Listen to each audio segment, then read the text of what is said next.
lovely viewers, welcome back to my channel. This is Keya from Princess World. তো আমরা সবাই ভালো আছি, আশা করছি তোমরাও সবাই অনেক ভালো আছো। আজকে তোমাদের সাথে একটা খুব স্পেশাল ডে শেয়ার করব। কি সেই স্পেশাল ডেটা সেটা দেখার জন্য ব্লগটা দেখতে হবে। তো ব্লগটা প্রথম থেকে শেষ পর্যন্ত পুরোটা দেখার সাথে থেকো।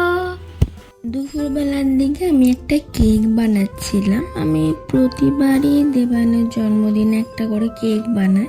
মানে এটা ছিল 20 আগস্ট, মানে জন্মদিনের আগের দিনকে। আমি আগের দিনকে দুপুরবেলা কেকটা বানিয়ে ফেলি। তো এই দেখো আমাদের কেক প্রায় রেডি। আমি তোমাদের দেখানোর জন্যই ঢাকনাটা খুললাম, কিন্তু ঢাকনা খুলতে নেই যতক্ষণ না টাইমটা ওভার হচ্ছে। ঢাকনা খুললে হাওয়াটা বেরিয়ে যায়, তখন কেকটা অতটা ভালো হয় না। এই যে আমাদের কেক একদম রেডি, তোমরা দেখেই বুঝতে পারছো কি সুন্দর দেখতে হয়েছে। আর আমি পেছনে, যেহেতু আমার কাছে বাটার পেপার ছিল না, তো সেই জন্য আমি পেছনটাতে খবরের কাগজ, তার মধ্যে বাটার লাগিয়ে দিয়েছিলাম। তোমরা এখানে বাটার পেপারও ইউজ করতে পারো, আর না হলে আমার মতন এরমভাবে খবরের কাগজের মধ্যে বাটার লাগিয়ে বা অয়েল লাগিয়েও ইউজ করতে পারো। কেকটা তোমরা দেখতেই পাচ্ছ কি সুন্দর নরম হয়েছে, খুব সুন্দর হয়েছিল কেকটা। ওপরের দিকটাও একদম ফেটে গেছে, মানে পুরো প্রপার কুক হয়ে গেছে, ওই জন্য ওপরের দিকটা হালকা ফেটে গেছে। এই কেকগুলো না গরম গরম খেতে বেশি ভালো লাগে, আমি দেখেছি ট্রাই করে। এই বাড়িতে বানানো কেকগুলো গরম গরম বেশি ভালো লাগে, ঠান্ডা করলে একটু শক্ত মতন হয়ে যায়, কিন্তু গরম গরম খেতে হেভি ভালো লাগে। দেখো কি সুন্দর দেখতে হয়েছে, আমার তো হেভি লাগছিল, আর এতটা সফট হয়েছিল। তোমাদেরকে আমি পরে আমার কেক বানানোর রেসিপিটা শেয়ার করে দেবো। আমি নেক্সট টাইম যখন কেক বানাবো তখন এই রেসিপিটা তোমাদের সাথে শেয়ার করে দেবো। আর একটু আজকে সাউন্ডের প্রবলেম হচ্ছে, কারণ আমি যেই টাইমটায় ভয়েস দিচ্ছি এই টাইমটায় আমাদের এখানে প্রচণ্ড সাউন্ডের সমস্যা হয়, তো তার জন্য সরি। একটুখানি তোমরা আজকে অ্যাডজাস্ট করে নিও। আমি যতটা সম্ভব ঠিকভাবে দেওয়ার চেষ্টা করছি, বাট পাশ থেকে অনেক রকমের আওয়াজ আসছে। তো এবার আমি কেকটাকে মাঝখান থেকে কেটে নেব, কারণ এর মধ্যে আমি এখন চকলেটের সিরাপ দেব। তো আমাদের কেকটা কাটা হয়ে গেছে, আর দেখতেই পাচ্ছ কেকটা এখনও গরম ধোঁয়া বেরোচ্ছিল। আমি নিচের দিকটা একটু পাতলা করে রেখেছি, আর ওপরের দিকটা একটু মোটা করে কেটেছি। এবার যেই প্লেটের মধ্যে আমি কেকটা সাজাবো সেই প্লেটে কেকটাকে নিয়ে নিলাম। আর আমি একটা ডেয়ারি মিল্কের প্যাকেটকে ওই ডবল বয়লার প্রসেসে গলিয়ে নিয়েছিলাম। তো এবার এই মেল্টেড চকলেটটা পুরো কেকের ওপরে ব্রাশ করে নেবো।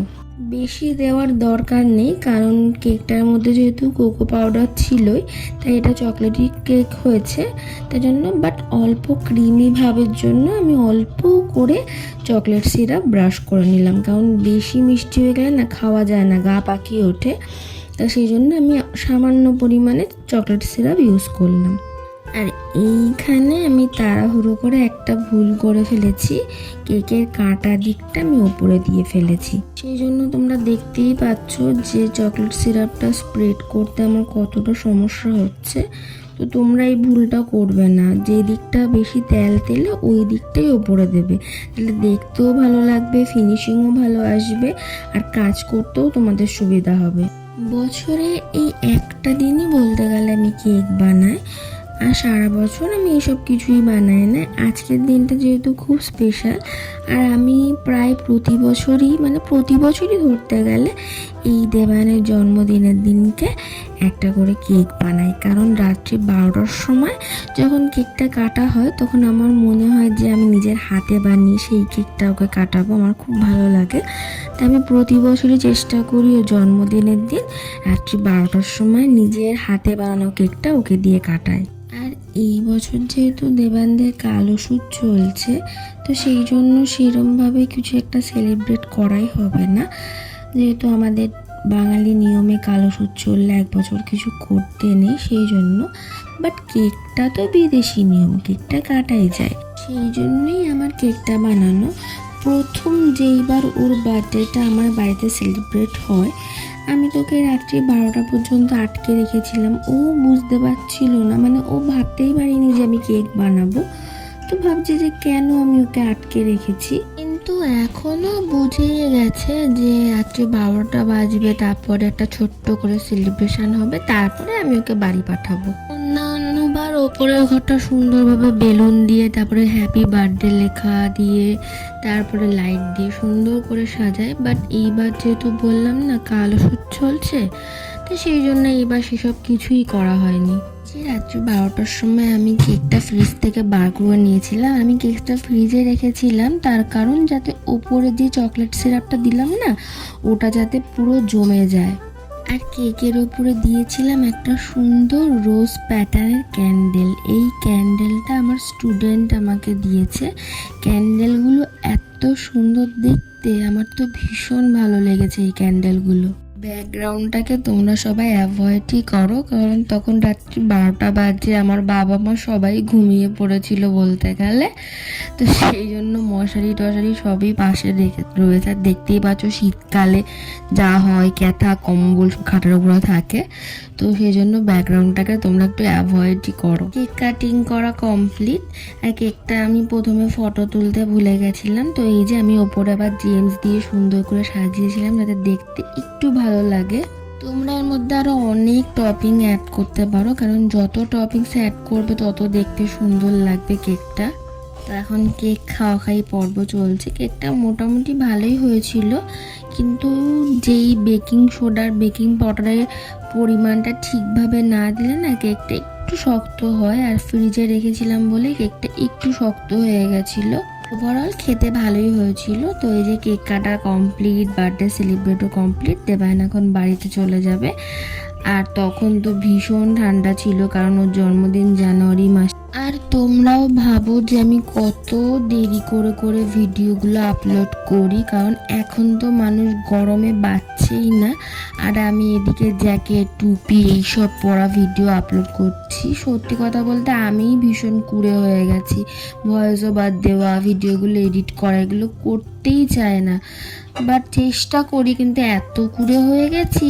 যদি একটু কুড়েমিটাকে কাটিয়ে উঠতে পারি তাহলে তোমাদের সাথে এইরকম যখনকার ভিডিও তখনই তোমাদের সাথে শেয়ার করতে পারি। যাই হোক, দেখা যাক কতটা নিজেকে ঠিক করতে পারি। অন্যবার সকালবেলা হলে আমি আর দেবায়ন মন্দিরে যাই পুজো দিতে, কিন্তু ওই যে ওষুধ চলছে ওই জন্য এবার সেসব কিছুই করা হবে না। সেই দিনকে রাত্রেবেলা ছিল দেবায়নের বন্ধু আর আমাদের সবার প্রিয় জিনদা ভাইয়ের আইবুড়ো ভাত। তো যেহেতু ওষুধ চলছে বলে দেবায়ন কিছুই ওর বাড়িতে করতে পারবে না, সেই জন্য আমি আমার বাড়িতে আইবুড়ো ভাতের সব কিছু অ্যারেঞ্জ করেছিলাম। এই যে আমাদের বর বউ বসে পড়েছে আইবুড়ো ভাত খেতে, কিন্তু এনারা বড্ড দেরি করে এসেছিলেন, মানে অনেক রাত হয়ে গেছিলো আস্তে আস্তে। কি করবে বেচারারা, এত জায়গাতে আইবুড়ো ভাত খাচ্ছিল। আর সামনে যেহেতু বিয়ে, আর সবাই খাওয়াতে চাইবে, আর ওরাও কাউকে না বলতে পারছিল না, সেই জন্য টাইমটা অ্যাডজাস্টই করতে পারছিল না। খাওয়া দাওয়া পর্ব শেষ করে তারপরে আবার আমাদের বার্থডে সেলিব্রেশনের পর্ব শুরু হয়ে গেছিল। Happy birthday dear Debayan, happy birthday to you. দাদাই দেবায়নের জন্য একটা সুন্দর চকলেট কেক নিয়ে এসেছিল। আর তোমরা যারা আমার ব্লগগুলো দেখো তারা জানোই দাদাইকে, তো নতুন করে আমাকে আর বলতে হবে না। দাদাই প্রতিবারই দেবায়নের জন্য একটা কেক নিয়ে আসে ওর বার্থডের দিনকে। এইটা আমি বিগত 6-7 বছর ধরে দেখছি। তার আগে থেকে, যবে থেকে দেবায়নের সাথে দাদাইয়ের আলাপ হয়েছে, তখন থেকে দাদা এটা দেবায়নের জন্য করে। দাদাই দেবায়নকে নিজের ভাইয়ের থেকে কম কিছু ভাবে না। আমার মনে হয় রক্তের সম্পর্ক থাকলেও যতটা মানুষে করে, দাদাই তার থেকে অনেক বেশি দেবায়নের জন্য করে, দেবায়নের জন্য ভাবে, যে জিনিসটা আমার ভীষণ ভালো লাগে। বন্ধুত্বের আসল মানেটা এদেরকে দেখেই বোঝা যায়। বলতে নেই, দেবায়নের প্রত্যেকটা বন্ধু এত ভালো, মানে ভীষণই ভালো। মাঝে মাঝে তো আমার হিংসাই হয়, আমার যেখানে সেরকম এত ক্লোজ ফ্রেন্ড একটাও বলতে গেলে নেই, কিন্তু দেবায়নের যে কটা বন্ধু আছে তারা প্রত্যেকে এত ভালো, মানে সেটা ভাষায় প্রকাশ করা যায় না। তো আজকের এই ব্লগটা এইটুকুই। এইবার যেহেতু ওষুধ ছিল বলে সেরকম কিছুই হয়নি, তাই তোমাদের সাথে এইটুকুই শেয়ার করলাম। তোমাদের যদি আজকের এই ব্লগটা ভালো লাগে তো এটা লাইক কমেন্ট শেয়ার করে দিও। আর যারা ইউটিউব থেকে দেখছো তারা আমার চ্যানেলটাকে সাবস্ক্রাইব করে দিও। যারা ফেসবুক থেকে দেখছো তারা আমার পেজটাকে ফলো করে দিও। Thanks for watching.